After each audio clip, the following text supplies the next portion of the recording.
A sense of doom still loomed over the doghouse. It was going to be a long, hard year, and I wasn't looking forward to it. Last spring, we'd all gone to battle against the big cats in support of our brother, Chase, and his true mate, Jenna.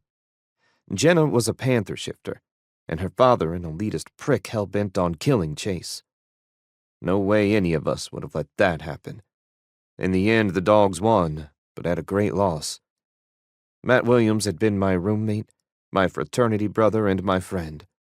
He died in that battle, and life in the doghouse hadn't been the same since.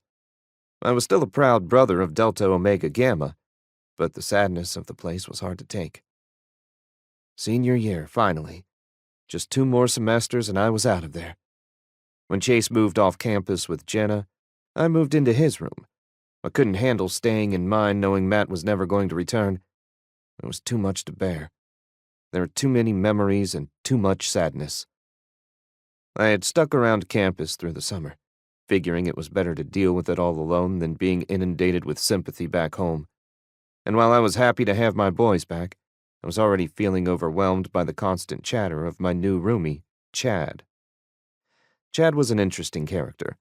He's a squirrel shifter who pledged dog at another school where they didn't take the acronym quite so seriously. Nearly all of the dogs were canine shifters of some sort.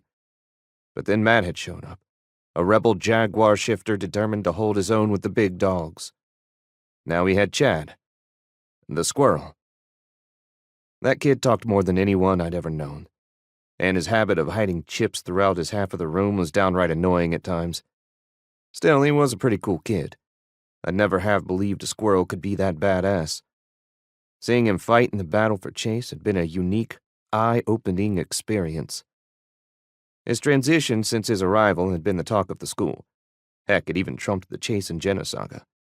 Who knew squirrel shifters fattened up in the winter, then slimmed down in the warmer months? Dude had been an overnight sensation around campus, a total chick magnet. Not that dogs ever had a problem catching the ladies. Still, with everyone back at school for the start of the new year, my wolf was becoming more and more restless. I found myself going for runs daily and searching out places just to be alone. It wasn't normal behavior for a wolf shifter. We were communal animals by nature. I knew Chase was worried about me being depressed. Maybe he was right, but damn, I think I had a right to be. I just wanted the year to fly by quickly so I could be done with the place and the haunting memories of Matt everywhere I turned. I wanted to be angry at someone. I wanted to yell, scream, and pick fights with anyone who got in my way. But there was nowhere to channel that anger. I couldn't blame Chase. Matt was his best friend, and Chase didn't even ask us to fight alongside him. It was Matt's idea.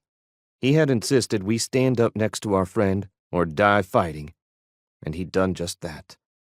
But Matt wasn't around to be mad at, so it was all bottled up inside me to where all I could feel was empty.